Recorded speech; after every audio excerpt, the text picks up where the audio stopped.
तीन लोक और भवन चतुर्दश कोई नहीं सत्संगी। पुण्यात्माओं, सत्संग शब्द ही हमें प्रमाणित करता है कि सत्य ज्ञान, सत्य वचन जो सब सद्ग्रंथों से मेल खाते हों, उस ज्ञान की जहाँ चर्चा होती है, उस ज्ञान का जहाँ प्रचार होता है, वो सत्संग है। और जहाँ यथार्थ ज्ञान प्रचार नहीं होता, वो सत्संग नहीं है। प्रारूप वैसा ही है, क्योंकि डुप्लीकेट और ओरिजिनल सभी मिलते जुलते ही होते हैं, लेकिन उनकी जो परख जानता है ओरिजिनल और डुप्लीकेट को, उसको बहुत अंतर नजर आता है। जैसे बूरा और नमक दो कटोरियों में रखा हो, एक जैसे ही लगते हैं। आपको बूरा की चाह है और चम्मच भर लिया नमक का और मार लिया फांका, वो बूरा समझकर, तो आपका सारा ही टेस्ट खराब हो गया। ऐसे ही सभी सत्संग, सभी संत अच्छे लगते हैं, सिमिलर होते हैं, एक जैसे ही होते हैं, समांतर होते हैं। उनके वचन बहुत से मिलते जुलते भी होते हैं, लेकिन बूरा और नमक ही समझ लेना। उसको तो वही समझ सकता है जिसने बूरा खा रखी हो, फिर नमक का टेस्ट करे। और जहाँ देखे वहाँ नमक ही है, उसी को चाट रहे हैं, तो सभी ये सोच रहे हैं यही बूरा होगा। ऐसा नहीं है। दास ने तो ये शब्द बोला है कि एक तीन लोक और भवन चतुर्दश कोई नहीं सत्संगी, ये बहुत महत्व रखता है। पुण्यात्माओं, यदि इस ब्रह्मांड में, इन 21 ब्रह्मांडों में यदि यथार्थ ज्ञान होता तो परमेश्वर को यहाँ नहीं आना पड़ता।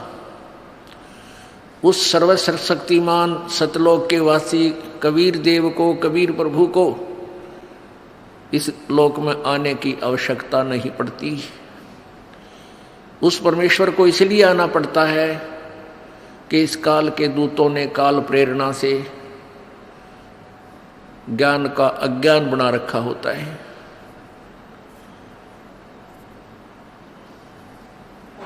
वो परमात्मा पूर्ण ब्रह्म, सर्व सृष्टि रचनहार, कुल मालिक कबीर देव, कबीर साहब अपनी प्यारी आत्माओं को अपने निज ठिकाने का, अपने मूल निवास का ज्ञान स्वयं ही कराते हैं। वो परमात्मा आकर के अपनी जानकारी आप ही बताते हैं। और कोई भी पृथ्वी पर ब्रह्मांड में यथार्थ ज्ञान से परिचित नहीं होता। पुण्यात्माओं, आपका सौभाग्य है कि आपको कलयुग के उस दौर में, कलयुग के उस समय में आपका मनुष्य जीवन है कि अब परमात्मा प्राप्ति सहज में हो सकती है। इसका कारण क्या है? परमेश्वर कबीर जी अपने सत्यलोक से चलकर यहाँ रूपांतर करके आते हैं। इस काल को धोखा देते हैं, वो पहचान नहीं सकता कि ये पूर्ण परमात्मा है। यहाँ एक साधारण से मनुष्य का रूप धारण करके वो परमात्मा यहाँ प्रकट होते हैं। कभी अपने पुत्र सहजदास का, कभी जोगजीत का, कभी ज्ञानी का रूप बनाकर वो रह रहकर अपने बच्चों को संभालने के लिए इस काल के लोक में आते हैं। तो परमात्मा जब सर्वप्रथम रूपांतर करके अपने पुत्र सहजदास का रूप बना करके आए थे, जहां पर ये काल भगवान 1 लाख प्राणियों का आहार करता है, वहां एक तपतशिला है, एक तवा होता है, जैसे अच्छा लंबा चौड़ा तवा हो, और वो अपने आप पत्थर की टुकड़ी है, अपने आप स्वतः गर्म रहती है, बहुत तेज गर्म रहती है। और ये काल 1 लाख मानव शरीरधारी प्राणियों के सूक्ष्म शरीर को उस तपतशिला पर डालकर इनसे गंध निकालता है, इनको खूब अच्छी तरह गर्म करता है। और ये प्राणी वहां तड़फते हैं बुरी तरह उस तपतशिला के ऊपर। और इनके अंदर से सारे जीवन में जो इन्होंने स्थूल शरीर से जो विकार किए, कोई आहार किया, सुल्फा, तमाकू, शराब पी, वो सब अंश उस सूक्ष्म शरीर में डिपॉजिट होता है। उसको वहां गर्म करके जीव के सूक्ष्म शरीर से निकालता है, तड़फ जैसे बहुत बुरी तरह मेल्ट कर देता है, पिघला देता है उनके शरीरों को, बहुत बुरी तरह गर्म बहुत करता है। लेकिन जीव मरते नहीं, परेशान बहुत होते हैं, तो उनको बहुत ज़्यादा पीड़ा होती है और हाहाकार चिल्ला चिल्ला कर अचेत हो जाते हैं। और उनसे निकले हुए गंध को ये काल भगवान 21 ब्रह्मांड का स्वामी, जिसको ब्रह्म कहा जाता है, जिसको ज्योत स्वरूपी निरंजन भी कहते हैं, ये आहार करता है, उस गंध को खाता है। पुण्यात्माओं, यहाँ आप देख रहे हो, बकरा मार लिया, मुर्गा काट लिया, उसकी जान गई, तड़फ रहा है, और खाने वाला बनाकर उसको नमक मिर्च गिर के उंगलियां चाट रहा है, खुशी मना रहा है। ये सारा ही ऐसा व्यवहार है इस गंदे लोक में, अपने स्वार्थ के लिए जीव ना जाने के जुल्म कर डालता है। परमात्मा ने आकर यही बताया कि जिस लोक में तुम रह रहे हो, ये रहने का ठिकाना नहीं है, ये बहुत ही गलत और गंदा स्थान है। यहाँ कोई भी व्यवहार ठीक नहीं है किसी भी प्राणी का। आप सतलोक में रहा करते थे, उसको छोड़कर आपने बहुत बड़ी भूल की है, उस गलती का सुधार कर लो और चलो वापस अपने सत्यलोक में, जहाँ कभी मृत्यु नहीं, कोई दुख नहीं, कोई कष्ट नहीं, कोई टेंशन नहीं, कोई रोग नहीं। लेकिन हम गलत ज्ञान से इतने रंगे जा चुके हैं, हम उन दंत कथाओं से, लोकवेद से इतने ओत प्रोत हो चुके हैं कि हम इस सत्य को स्वीकार करने को तैयार नहीं होते। यदि हम इस सत्य को स्वीकार कर लें तो मोक्ष में देरी नहीं है। मोक्ष तो सबसे आसान है, उसका तरीका मिलना कठिन है। उस तरीके पर, उस विधि पर विश्वास होना ही मुश्किल है, कठिन है। कठिन इसलिए है कि हमने गलत ज्ञान गढ़ा सुन रखा है। करोड़ों संत सब उल्ट ज्ञान दे रहे हैं और सबकी धारणाएं भिन्न भिन्न है, सबके कथन, सबके अपना अनुभव एक दूसरे से मेल नहीं खाता, उनका ज्ञान भी दूसरों से भिन्न है, भिन्न भिन्न पंथों के, और भिन्न होते हुए भी उनका यथार्थ ज्ञान नहीं है। तो जिस कारण से आप जी उन संतों के सुने हुए ज्ञान को सत्य मानकर पूर्ण रूप से आश्रित हो चुके हो। परमेश्वर कबीर जी ने उन तपतशिला पर जल रहे प्राणियों की दुर्दशा को देखकर वहां खड़े हुए और कहा कि हे बच्चों, तुम सतलोक के वासी हो और आप इस गंदे लोक में अपनी गलती से फंस गए। परमात्मा परमेश्वर कबीर जी जब वहां आकर खड़े हुए उस तपतशिला के ऊपर, तो सभी प्राणियों के ऊपर जो वो दबाव था तपतशिला का, वो अग्नि का जो प्रभाव था वो खत्म हो गया। जो ही अग्नि जो आंच लग रही थी वो निष्क्रिय हुई प्रभु की कृपा से, तो सभी प्राणी एकदम बैठ गए उस तपतशिला पर, जैसे आम स्थान पर बैठे हों। लेकिन वह टुकड़ी उसी तरह उबल रही, गर्म है, बहुत गर्म है। प्रभु की कृपा से उनको वो आंच महसूस नहीं हो रही। तब उन्होंने देखा कि सामने कोई संत खड़ा है, कोई साधु खड़ा है। पुण्यात्माओं, हम परमात्मा की प्राप्ति के लिए चलते हैं तो हम सोचते हैं कि प्रभु साधु रूप में आता है, संत रूप में आता है, और ऐसा ही होता है। परमात्मा भी कहते हैं कि ना जाने किस रूप में परमात्मा मिल जावे।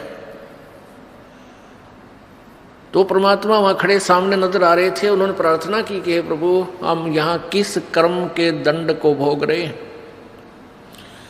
तब परमेश्वर ने कहा, कबीर जी ने कहा, जो सहजदास रूप में वहां विद्यमान थे, कि बच्चों तुमने सतलोक में एक गलती की थी। उस परमेश्वर ने वहां सृष्टि रचना सुनाई।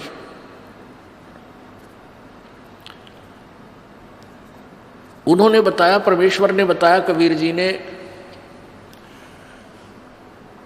कि तुम सतलोक में रहा करते थे सभी, वहां कोई कष्ट नहीं था तुम्हारे को, ना मृत्यु थी, ना ये तपस्या का कष्ट था, ना कोई रोग था, ना कोई कोढ़ था, किसी चीज का अभाव नहीं था आप जी को। तुम अपनी गलती से यहां काल के जाल में फंस गए।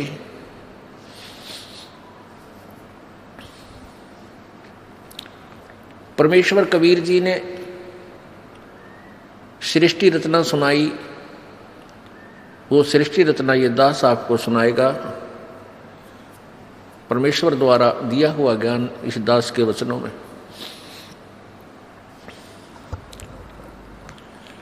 सर्वप्रथम केवल एक ही लोक था, जिसको अकय लोक बोलते हैं, अनामी लोक कहते हैं। उसमें परमेश्वर कबीर जी अकेले थे। उसके बाद उस परमेश्वर ने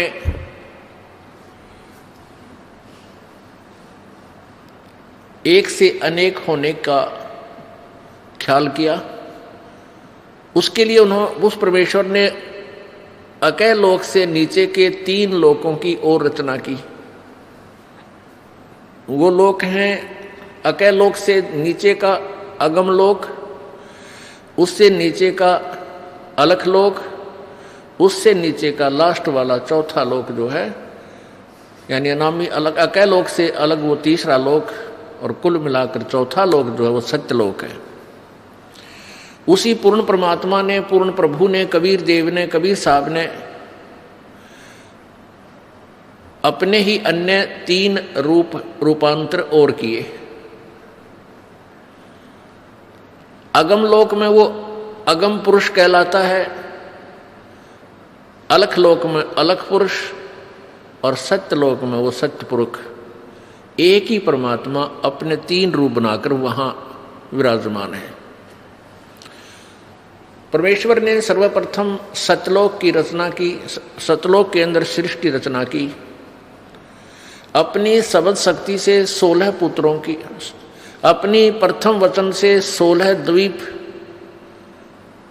16 स्थान अलग अलग परमात्मा ने बनाए।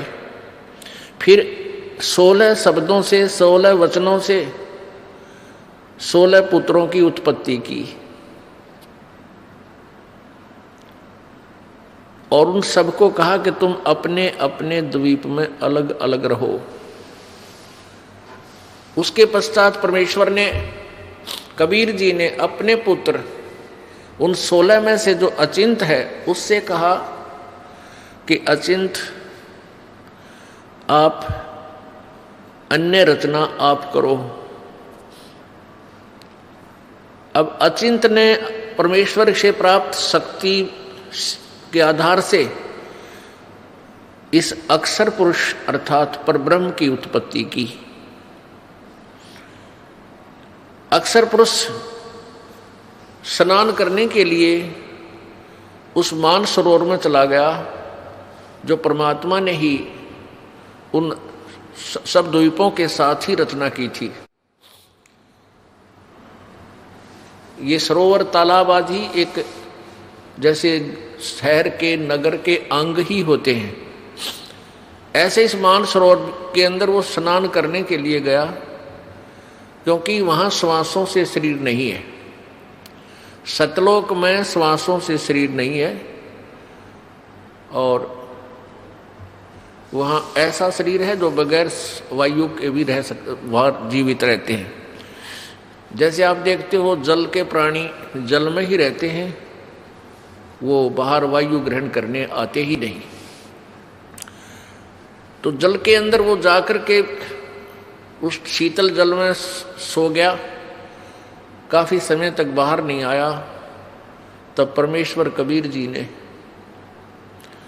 उस पूर्ण ब्रह्म ने, सत्य पुरुष ने, सतलोक के मालिक ने उस सरोवर से जल लिया, उसको अपनी सबद शक्ति से एक अंडा बना दिया और एक वचन से उसके अंदर एक आत्मा, अपने ही अंदर से एक आत्मा प्रवेश की।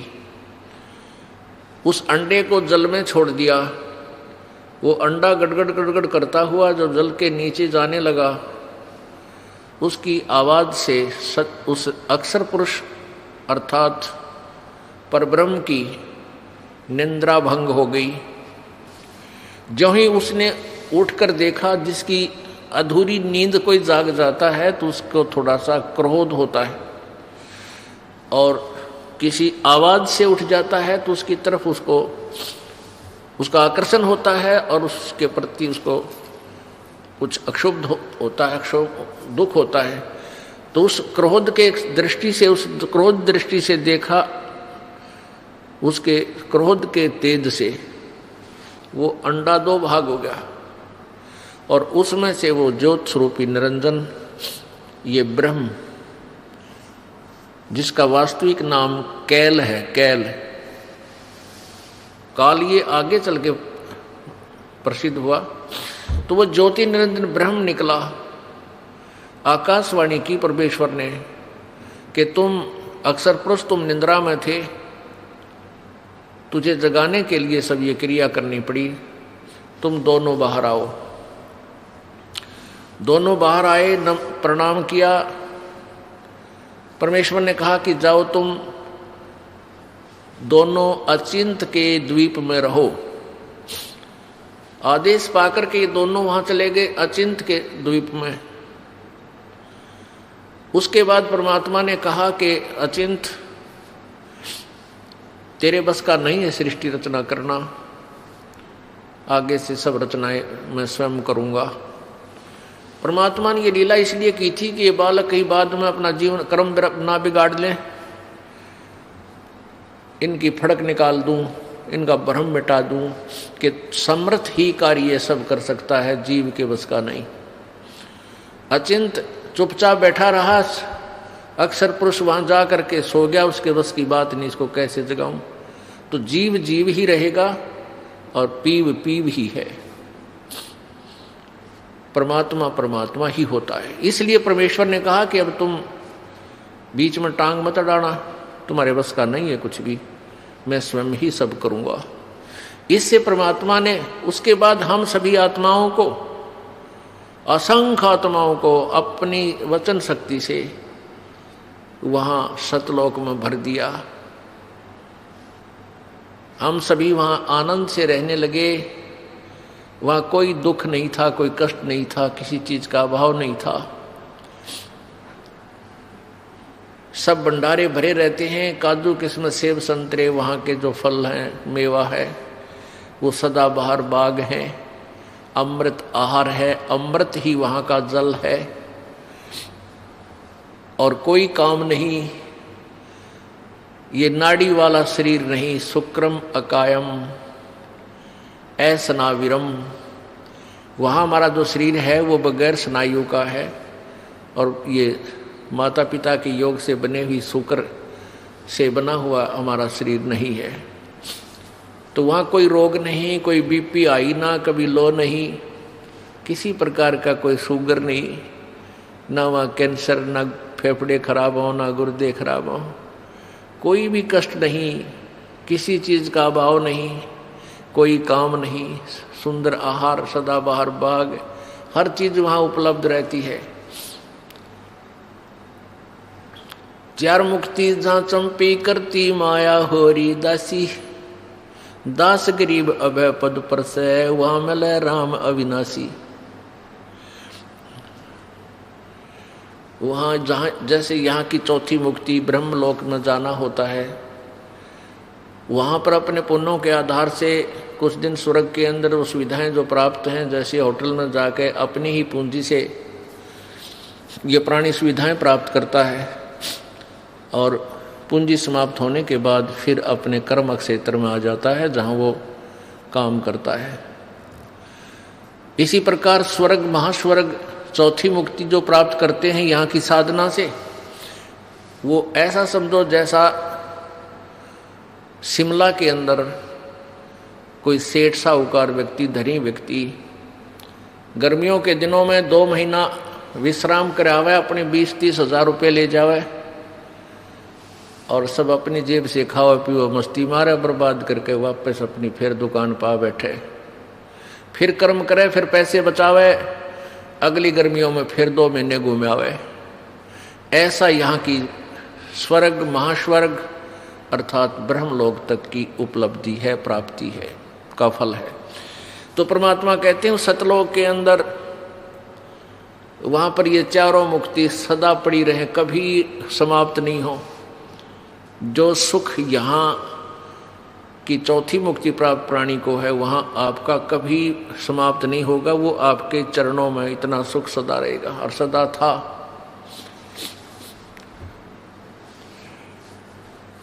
कुछ दिनों के बाद क्या हुआ कि इस ज्योति निरंजन काल के मन में एक खुरापात उत्पन्न हुआ,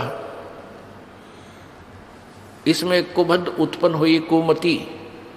इसने सोचा कि मेरे सभी भाई जितने भी हैं सब अलग अलग आराम से रह रहे हैं, बड़े बड़े द्वीप हैं उनके, और हम 3 एक द्वीप में रह रहे हैं। तो उसने क्या किया, एक पैर पे खड़ा होकर तपस्या प्रारंभ की। किसने? इस ज्योति निरंजन ने, ब्रह्म ने, जो 21 ब्रह्मांड का स्वामी है। वहाँ सतलोक में ये केवल एक द्वीप में रहते थे 3 जने। तो इसने 70 युग तक जब तप किया, और जब ये तप कर रहा था, हम इस काल के जाल में कैसे फंसे। पुण्यात्मा, ये परमात्मा कबीर उस पूर्ण ब्रह्म द्वारा बताई गई कहानी है। ये कोई बालकों की कथा नहीं, या भूतों की कहानी नहीं है, या फिल्म स्टोरी नहीं है।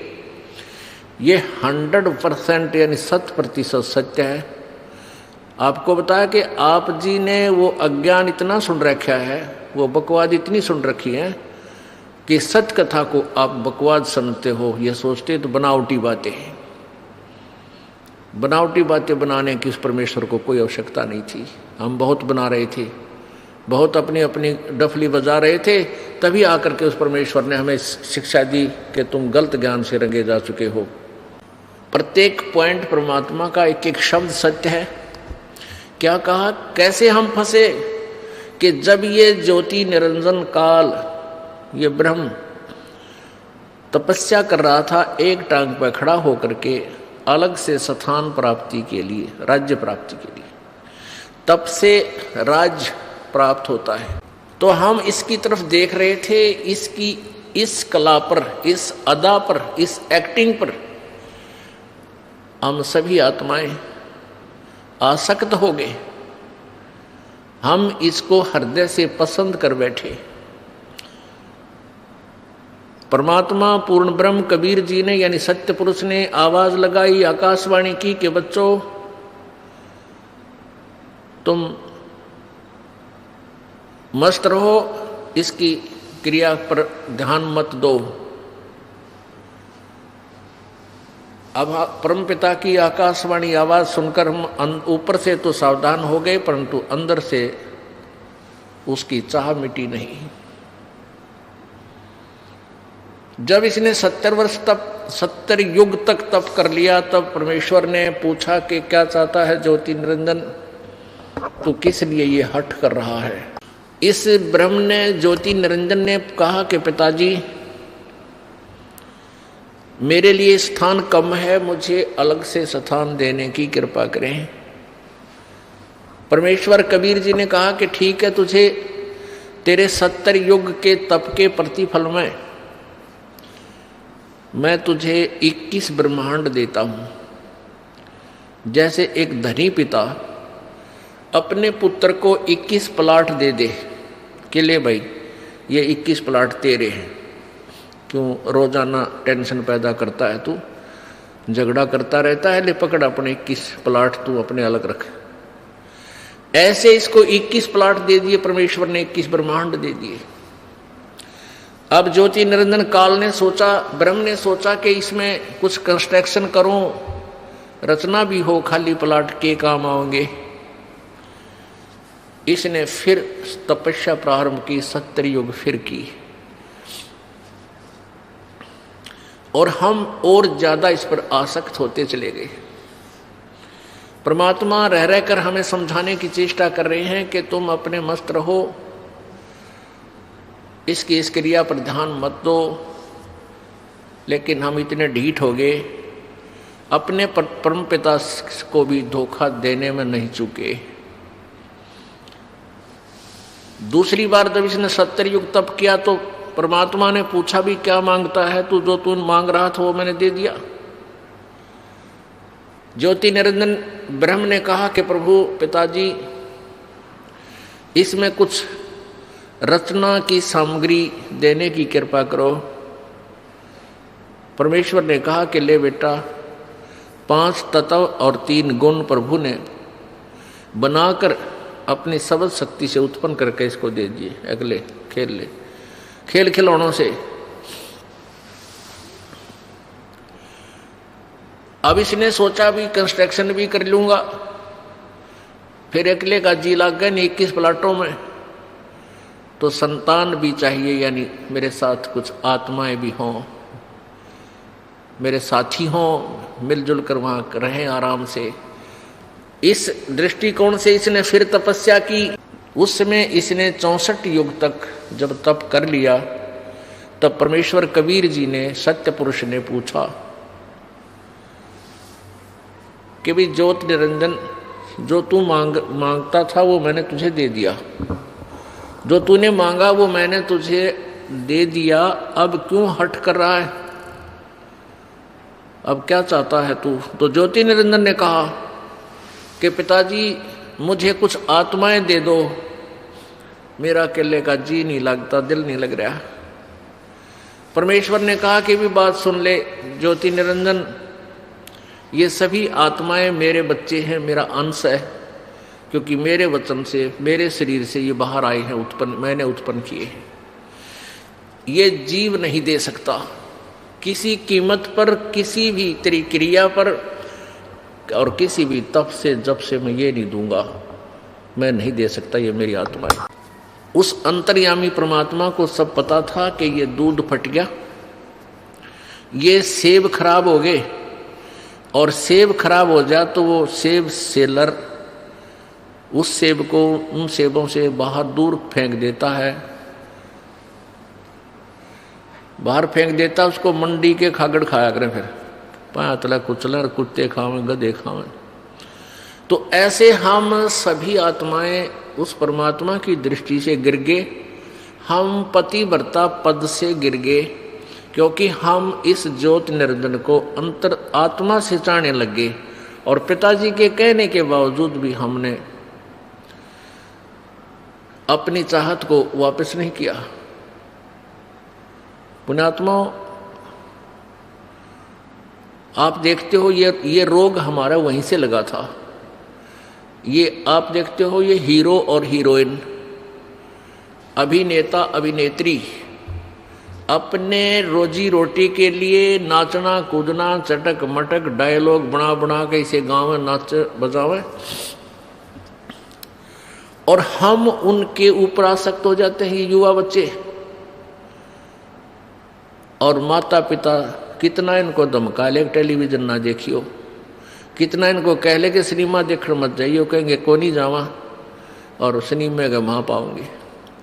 यहाँ इस बरवाला में, हिसार में, या कहीं आसपास पता लग जाए युवा बच्चों को कि वहाँ हिसार में कोई अभिनेत्री आई है या कोई अभिनेता, ये नाच कूद करनी है, फिल्मों में कार्य करने वाले, ये आया है तो देखे इनका जम घटे भगवान, इतने इकट्ठे हो जाएंगे, कहाँ से खड़ा है हैं, आधा किलोमीटर दूर से एडी ठाठा देखे जाक वो खड़ा स्टेज पर, वो खड़ी, और लेना एक ने देने दो, सारा दिन धक्के खा के और उल्टे आ जा।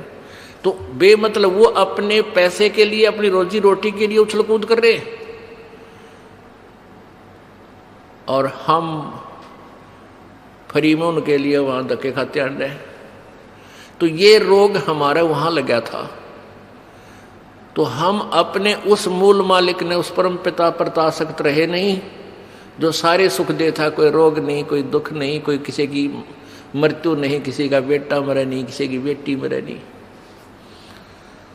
और उसको छुबोलकर हम इस पे ज्योति निरंजन की इस कला पर एक पैर पर खड़ा होकर तप कर रहा। ओह देख रहे हो, देख, अब यहाँ देख लियो, इस बरवाला में कोई या शहर आसपास की तरह कोई बाबा जी, ये नकली हठ योगी, शास्त्र विरुद्ध साधक नो पता लग जाना वह बाबा जी खड़ा तप है भाई, और 5 दिन हो गए, 10 दिन हो गए, कोई फिर महीना हो जा, तो सारा बरवाला देखने जा, सारे उसको चढ़ा का, और भाई पैर सूझ रहे हैं, मोटे मोटे पैर हो गए, और क्या होंगे उस गधे के, खड़ा रहेगा तो पैर सूझेंगे।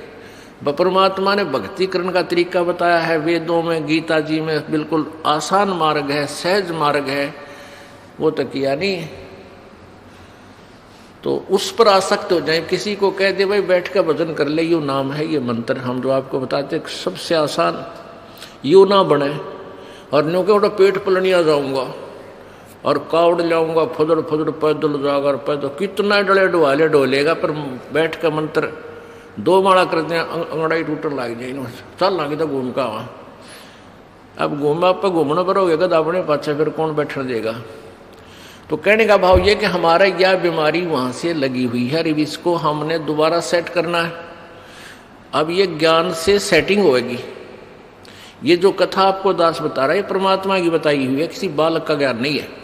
इसको आपने हृदय में लिख लेना है, और तब इस ज्ञान को, अध्यात्म ज्ञान को आप समझ पाओगे, नहीं तो ऐसे ही भ्रमित रहेंगे। क्योंकि सृष्टि रचना के बिना कोई भी सिर पैर किसी शास्त्र का आप समझ नहीं सकते। ये मास्टर की है, ये मुख्य चाबी है सदग्रंथों को समझने की और आध्यात्मिक ज्ञान को जानने की। तो परमेश्वर ने कहा भाई बात, एक शर्त है मेरी, एक शर्त पर मैं तेरे साथ अपनी इन आत्माओं को भेज सकता हूं, यदि कोई सब इच्छा से तेरे साथ जाना चाहते हो तो चले जाएंगे, फिर मैं उनको आज्ञा दे दूंगा। ज्योति निरंजन ये ब्रह्म हमारे पास आया, सभी आत्मा जो आज गधा कुत्ता सुअर मच्छर माखी गंदी लाड़ी के कीड़े हैं, जल के कीड़े जलचर बने हुए हैं, या ब्रह्मा विष्णु महेश बने हुए हैं, या दुर्गा बनी है, माताएं बनी हैं, जितनी देवियां बनी हैं, देवता बने हैं, ये सभी हम वहाँ सतलोक में रहा करते हैं। ये ज्योति निरंजन हमारे पास आया, ओए होए, हम तो पहले चाह रहे थे इसको जैसे यहाँ कोई आ जाए हीरो, और फिर देखे बालक पता लगते, उनसे पता लगा रोटी छोड़ के भाग लेंगे, हीरो आ गया, हीरो आ रहा, हीरो आ रहा है, वहाँ जा खड़े होंगे। तो ऐसे हम सभी उसके चारों तरफ घूम गए, झूम गए। उसने कहा कि भाई ऐसा है, मैंने पिताजी से 21 ब्रह्मांड लिए हैं और उसमें रचना करने की सामग्री भी ली है, आप मेरे साथ चलोगे? वहाँ से बनाऊंगा, स्वर्ग बनाऊंगा, महास्वर्ग बनावाएंगे, हैं, वहाँ से ऐसे लगाएंगे, मेवा लगाएंगे, ऐसे करेंगे। तो हमने कहा कि हम तैयार हैं, यदि पिताजी आज्ञा दे दें तो हम आपके साथ चल पड़ेंगे। ज्योति निरंजन ने परमपिता से जाकर कहा कि पिताजी, कुछ आत्माएं सब इच्छा से मेरे साथ जाने के लिए एग्री हैं, सहमत हैं। परमेश्वर ने कहा कि मेरे सामने उनसे स्वीकृति दिला तब मैं मानूं। परमेश्वर कबीर देव, सतपुरुष कबीर देव, कबीर साहब वहाँ आए और हम सबसे कहा कि भी जो आत्मा इस ज्योति निरंजन के साथ जाना चाहता है वो हाथ खड़ा करके स्वीकृति दे।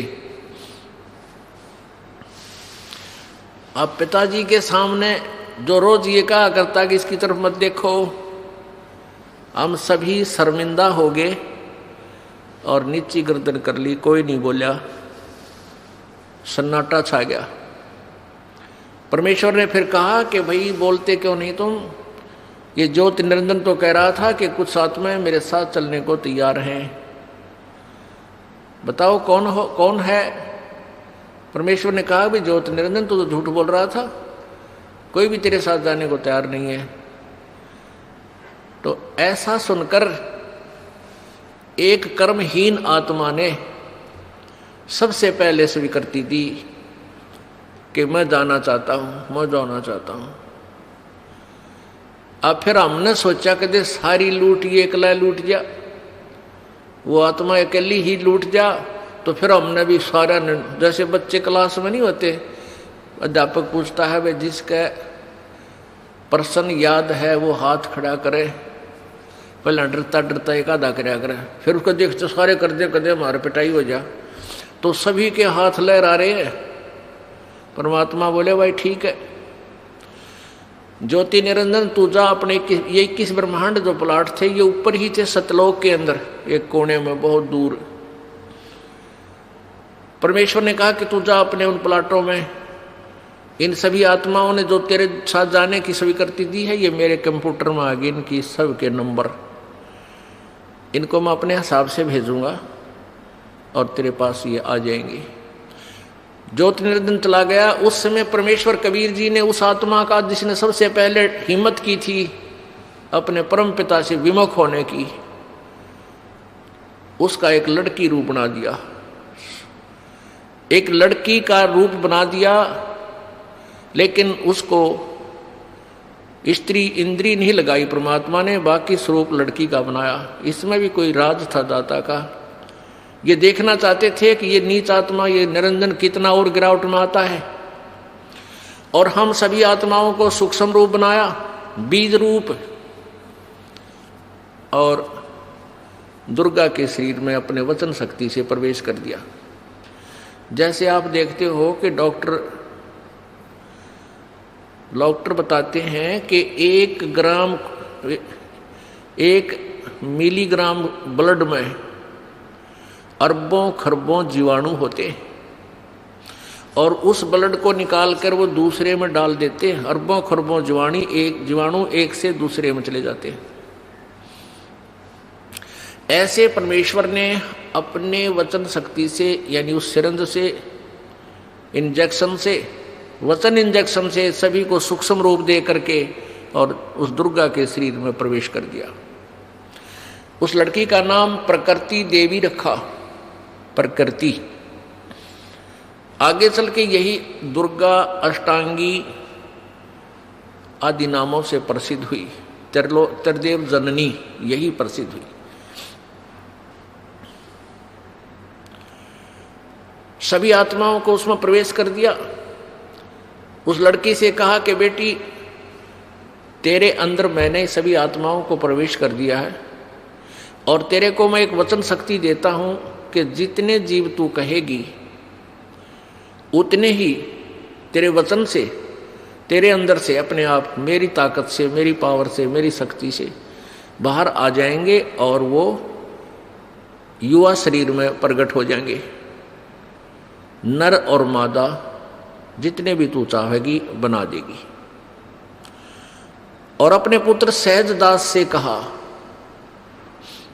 कि जा सहजदास अपनी बहन को, वो सहजदास कौन है? जो सबसे पहले 16 पुत्र उत्पन्न किए थे, उनमें से एक है सहजदास, कि जा इस लड़की को, अपनी बहन को ज्योति निरंजन के पास छोड़या। अब सहजदास अपने परम पिता की आज्ञा पाकर अपनी बहन दुर्गा को लेकर के ज्योति निरंजन के पास गया। प्रभु आदेश से उसे कह दिया, और आदेश दिया था प्रभु ने जोगजीत को कि सहजदास को कि बता देना उसको कि इस लड़की के अंदर मैंने सब आत्माएं प्रवेश कर दी हैं, और इस लड़की को शब्द शक्ति दे दी है, जितने जीव तू कहेगा ये उत्पन्न कर देगी। सहजदास ने जाकर के ज्योति निरंजन से कहा कि परमेश्वर ने, पिताजी ने सभी जीवात्मा जो तेरे साथ आना चाहती थी सबको सूक्ष्म रूप दे करके बीज रूप में और इस लड़की में प्रवेश कर दिया है और इसको शब्द शक्ति दे दी है कि जितने जीव ये तू चाहेगा ये उसी से मैं उत्पन्न कर देगी, नर और मादा। ऐसा कहकर के जो सहजदास वापस आ गया, वहां दुर्गा यानी ये प्रकृति और वो काल ज्योति निरंजन दोनों रह गए। अब युवती होने के कारण लड़की का रंग रूप निखरा हुआ था और ज्योति निरंजन के अंदर ये काम वासना का अंकुर फूट गया। उस युवा लड़की को देखकर इसके अंदर दुर्विचार उत्पन्न हुए, लड़की के साथ दुर्व्यवहार करने की चेष्टा की, उसके साथ बदतमीजियां प्रारंभ की। दुर्गा समझ गई कि इसकी नीयत में दोष आ चुका है। प्रकृति देवी ने कहा कि ज्योति निरंजन मेरी एक अर्ज सुन ले, तू ये पाप मत कर, तू मेरा बड़ा भाई है, मैं तेरी छोटी बहन हूं। तू पहले परमात्मा ने अंडे से उत्पन्न किया, उसके बाद हमारी उत्पत्ति की, और बहन भाई का ये नाता, ये दुराचार महाघोर पाप होता है, ऐसा जुल्म मत कर। अब ज्योति निरंजन ने एक नहीं सुनी उस देवी की, हर संभव यातना भी उसने कैंसिल कर दी, रिजेक्ट कर दी। तब दुर्गा ने सोचा कि अब तेरी इज्जत के बचाव का कोई विकल्प नहीं बचा। तब उसने अपना सूक्ष्म रूप बनाया और जो ही उसने बकवादों के लिए मुंह खोल रखा था, अभद्र तरीके थे, उसके मुख के माध्यम से और पेट में पहुंच गई। वहां से प्रार्थना की, हे पिताजी, हे सत्य पुरुष, मेरे साथ ऐसे ऐसे इस ज्योति निरंजन ने बदतमीजियां की, मेरे साथ ये दुष्कर्म करना चाहता था, मैंने इसके पेट में शरण ली, मेरी रक्षा करो। तब परमात्मा मालिक को मालूम था कि न के टिड्डे देगा यो, आज तक प्रसन्न हो गए इसके साथ जाने के लिए, बैठ लिए इसकी रेल में, आगे देखो क्या जुल्म करेगा इनके साथ। पता था परमेश्वर को। तो परमात्मा पूर्ण ब्रह्म स्वयं ही अपने पुत्र जोगजीत का रूप धारण करके और वहां प्रकट हो गए इस काल के लोकों में, ये ऊपर ही थे सतलोक में।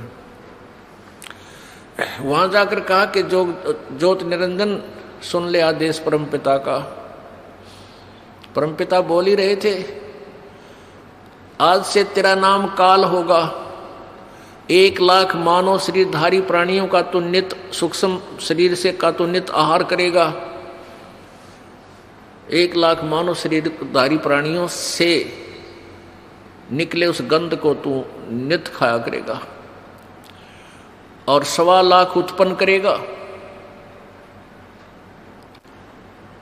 और आज से तुम्हें यहां से निष्कासित कर किया जाता है, चले जाइयो यहां से तुम दोनों के दोनों।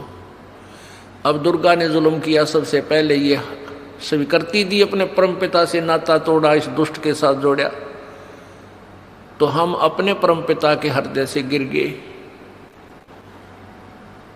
हम पतिव्रता पद से गिर गए, हम व्यभिचारी बन गए। तो परमात्मा ने 21 ब्रह्मांड समेत 21 ब्रह्मांड सहित दुर्गा और काल सहित उन सबको वहां से निष्कासित कर दिया। इसका वहां से विमान चला, 21 ब्रह्मांड ऐसे चल पड़े जैसे विमान चलता है मालिक का आदेश पाते ही, और सतलोक से 16 शंख कोश की दूरी पर 16 शंख कोश की दूरी पर आकर के ये ब्रह्मांड यहां से फिर इन्होंने परिक्रमा शुरू करती। अब यहां चक्कर काट रहे हैं 16 शंख कोश की दूरी पर, नील पद्म शंख। अब गणित की रीति से इसको ऐसे जान सकते हैं जैसे 1000, 10,000, लाख, 10 लाख, करोड़, 10 करोड़, अरब, 10 अरब, खरब, 10 खरब, फिर नील, 10 नील, पद्म, 10 पद्म, फिर शंख, यानी 16 शंख कोस की दूरी पे। एक कोस में लगभग 3 किलोमीटर होते हैं। 48 शंख किलोमीटर दूर आ गए। अपने आत्माओं, अब इस काल ने सोचा कि मुझे जो सजा मिलनी थी वह मिल गई, अब मैं मनमानी करूंगा। अब उसने दुर्गा के साथ फिर वही लड़की को उसके पेट से निकाल दिया परमात्मा ने। वहीं दुर्गा को इस ज्योति निरंजन के पेट से अपनी शक्ति से निकाल दिया। इसका पेट चीर का ऑपरेशन करके, वचन से ऑपरेशन हो जाता है परमात्मा का, वचन से ही सारे ब्रह्मांड बन जाते हैं। अब इस काल ने फिर ज्योति निरंजन ने फिर दुर्गा के साथ बदतमीजी की।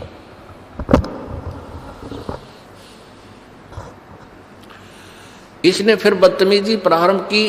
दुर्गा ने फिर प्रार्थना की कि ज्योति निरंजन, पहले तो तू मेरा बड़ा भाई, मैं छोटी बहन हुई तेरी, और फिर मैं तेरे पेट से बाहर आई हूं, तेरी बेटी होगी। कम से कम किसी एक नाते की तो शर्म कर। इसने एक नहीं मानी और अपने नाखूनों से, अपने पावर से लड़की का प्रजनन इंद्री बनाई और उसके साथ फिर जबरदस्ती शादी की। उससे ये 3 पुत्र उत्पन्न किए, रजगुण ब्रह्मा, सतगुण विष्णु, तमगुण शिव जी। तीनों को एक एक गुण युक्त कर दिया। अपने आत्माओं, ये कथा है जो परमेश्वर कबीर जी ने बताई।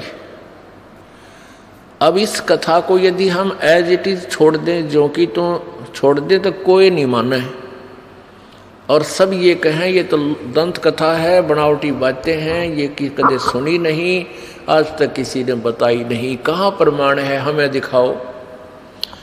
तो ये दास आपको ढेर सारे प्रमाण दिखाएगा और उन्हीं सदग्रंथों में दिखाएगा जिसको आप श्रोधार्य मानते हो, एथेंटिक मानते हो, वास्तविक मानते हो। उनमें से कौन कौन से हैं? पवित्र गीता जी, पवित्र 4 वेद, पवित्र 18 पुराण, इनके अंदर, और 5वां वेद जो आपको सुना रहा है ये दास, सूक्ष्म वेद ये दास आपको सुना रहा है जो परमेश्वर ने, कबीर जी ने आके बताया। और आंखों देखा उन महापुरुषों का विवरण उनकी अमृतवाणी में, वो भी प्रमाण आपको दिया जाएगा जिनको परमात्मा का साक्षात्कार हुआ।